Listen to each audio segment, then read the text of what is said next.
Hello दोस्तों, मैं अमित मलिक और मई 29 के बैंक निफ्टी के चार्ट का टेक्निकल एनालिसिस करते हैं।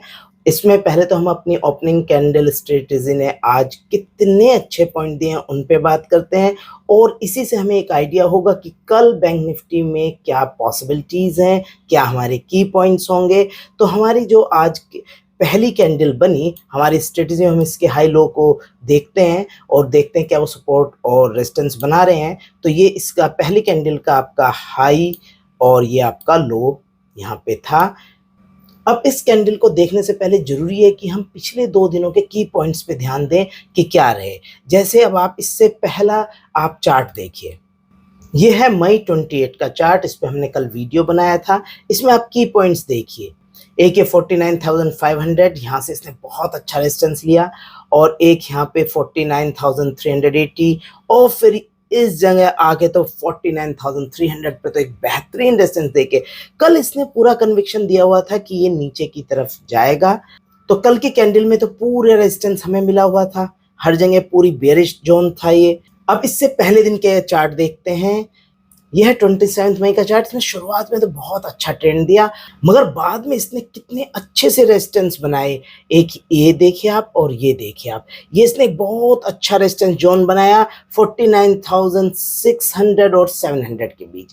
49,700 से लेकर आपका और ये 49,500, 49,300, 49,100 लगातार रेजिस्टेंस बनाता जा रहा है, नीचे गिरता जा रहा है। कहीं भी इसने ट्राई नहीं किया कि ये थोड़ा सा अच्छा एक सपोर्ट बना सके। तो एक कारण ये, दूसरा जो हम कई दिनों से बात कर रहे हैं अपनी ब्रेकआउट स्ट्रेटेजी का, उस पर मैंने एक वीडियो बनाया था, उसके लिए हम डेली चार्ट में देखते हैं। मैं इसे 1 वीक से लगातार ही बता रहा हूं और ये आपका एक चैनल है और इस चैनल में एक ब्रेकआउट है जिसके पूरे चांस हैं कि ये फेल होगा। अब इसमें नई बात ये है कि ये देखिए, ये दो कैंडल, ये जो दो ऊपर कैंडल बनी हुई हैं, ये दोनों कैंडल जो हैं बहुत बेयरिश बनी है और उसका रिजल्ट ये हुआ है जो आज का पूरा आपका बेयरिश बनी है कैंडल, आज पूरा गिरता चला गया बैंक निफ्टी। अच्छा, इसमें जो मैं बताना चाह रहा था असली बात, आप ये देखिए, जो हमने सबसे पहले इसका रेजिस्टेंस लिया था वो था ये है हाई 49,023.5। इस पे ध्यान दीजिए, जो हमने रेजिस्टेंस लिया हुआ है 49,023.5। अब आप आज का हाई देखिए, जो ये हाई बना है ये है आपका 49,022.6, ऑलमोस्ट इक्वल है।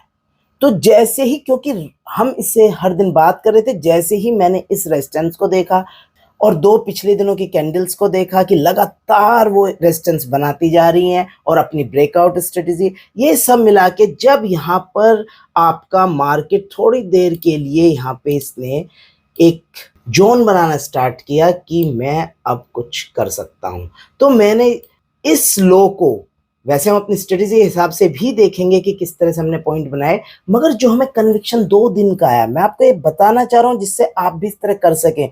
जो 2 दिन का हमारा लगातार कन्विक्शन आया हुआ था और जो हमारे ब्रेकआउट स्ट्रेटेजी से हमें लगातार लग रहा, उसे मिला के हमने जब देखा, ये हमें काफी तक कंफर्मेशन थी कि यहाँ से नीचे जाएगी। तो मैं यहाँ से आपका एक पुट बाय करके, मैंने यहाँ पे पुट बाय अपने करने स्टार्ट कर दिए थे और एक स्टॉप लॉस मैंने यहाँ रखा था और इस स्टॉप लॉस को मैं स्ट्रिक्टली फॉलो कर रहा था। अब मैं यहाँ सेल, अब देखते हैं हमारी स्ट्रेटजी के हिसाब से हमें कब सेल करना था। ये तो बात है कि ठीक है, आप एक एक्सपीरियंस से आपने एक कन्विक्शन बना लिया अपने अंदर कि मैं इस टाइम सेल करूंगा, बाय करूंगा, आपने बहुत अच्छे से देखा हुआ है चार्ट। अब बात करते हैं कि अपनी स्ट्रेटजी के अकॉर्डिंग। तो ये देखिए आप, हमारी कैंडल का हाई लो हो गया, जिन्हें हम देखते हैं सपोर्ट बनेंगे क्या। तो यहीं पे देखिए आप, ये जो कैंडल हमारी बेरिश एंगल्फिंग बनी है, ठीक है, उसके बाद एक ये कैंडल बनी और उसके बाद एक अच्छी सी इसके नीचे की तरफ से कंफर्म नीचे की तरफ। तो हमारा कन्विक्शन इतना हाई था रेजिस्टेंस का ऊपर से कि ये डाउन है बैंक निफ्टी, तो हमने इस पे भी हम बेच सकते थे। अगर हम तब भी नहीं बेचते तो आप देखिए VWAP से ये नीचे क्रॉस करा रहा है, हमारे इस लो को नीचे तोड़वा रहा है, उसे एक रेजिस्टेंस क्रिएट करा रहा है और फिर दोबारा एक कैंडल जो बेयरिश एंगल्फिंग बनी। तो आप यहाँ पे तो सेल कर ही सकते थे, ये तो हमारी सेल बनती ही बनती है इस जगह।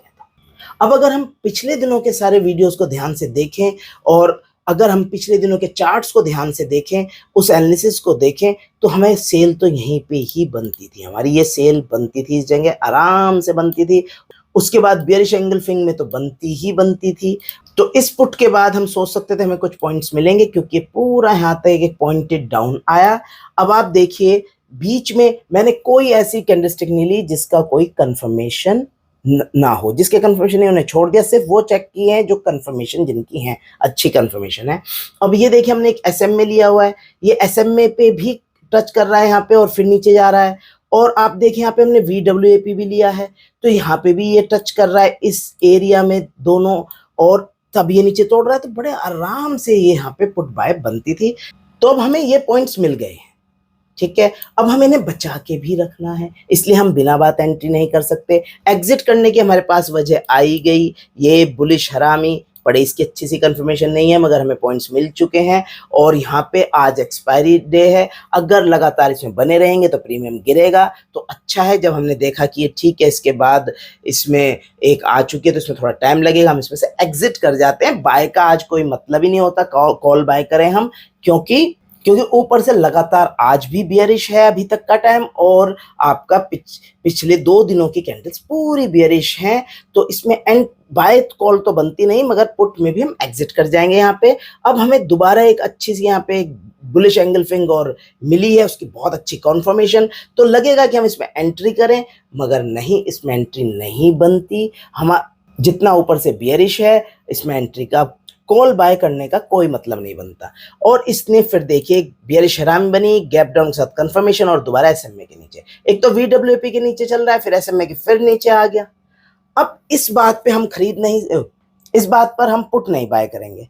पड़े ये गया है नीचे, मगर मुझे नहीं लगता कि इस बात पे हमें बाय करना था, हमें और कन्विक्शन की जरूरत है। तो आप ये देखिए, ये पॉइंट, इसे आप डबल टॉप कह लें, इसे आप बियरिश फ्लैग कह लें, एक्सपीरियंस के साथ ये सब चीजें आदमी सीखता रहता है, आप इन्हें कोई भी नाम दे लें, मगर फैक्ट यही है कि ये चीज हमें दिखा रही है कि इसे अब नीचे जाना चाहिए, और हमें ये पॉइंट्स, इसने कुछ पॉइंट्स दे देता है ये यहाँ पे। अब देखते हैं कि कल क्या पॉसिबिलिटीज हैं। तो 3 दिन की जो कैंडल्स हैं अभी तक पूरी बेयरिश हैं, लगातार रेजिस्टेंस बना रहे हैं, तो कल के दिन में बहुत चांस है बेयरिश रहे बैंक निफ्टी। और हमारी ब्रेकडाउन स्ट्रेटेजी जो हम देख ही रहे हैं उसके अकॉर्डिंग भी लगता है नीचे रहे। तो हमें कल के दिन में अगर बहुत कन्विक्शन आए, हमारी ओपनिंग कैंडल स्ट्रेटेजी हमें कहे कि ठीक है थोड़ा बाय कर सकते हो, तब भी मैं बहुत संभल के, बहुत सोच के बाय करूंगा। हाँ, कहीं मुझे सेल मिलेगी तो मैं सेल करूंगा, क्योंकि मुझे ये लगता है कि अगर हम बेरिश साइड जाएं तो हमें ज़्यादा बेनिफिट रहेगा। अब या तो ये कल गैप डाउन हो सकती है यहीं से, ये या तो इसी जगह ये ओपन हो 48,650 के पास, या फिर यहाँ से एक गैप डाउन हो। अगर ये यहीं पे ओपन होती है तो हम देखेंगे कि जहाँ पे भी, या थोड़ा ऊपर जाके, या यहीं पे थोड़ा हमें कन्विक्शन दे नीचे जाने का, तो हम सोचेंगे बाय से बचना है। और ये आपका अगर थोड़ा और ऊपर आके यहाँ 49,025 जो बहुत अच्छा बना हुआ है, यहाँ पे हमें नीचे की तरफ सेल दे तो हम यहाँ पे सोचेंगे। और अगर गैप डाउन दे दे तब हम वेट करेंगे, हो सकता है थोड़ा ऊपर आके तब हमें वजह दे और हम अपना पुट बाय करें। तो कोशिश यही रहनी है कि जैसे ही हमें सेल का कोई इंडिकेशन मिले तो सेल की तरफ ट्राई करें, और अगर बाय हो तो बहुत सोच के, बहुत कन्विक्शन के साथ करें। तो मिलते हैं कल फिर, और जब भी टाइम मिले चार्ट देखिए। Thank you, bye bye.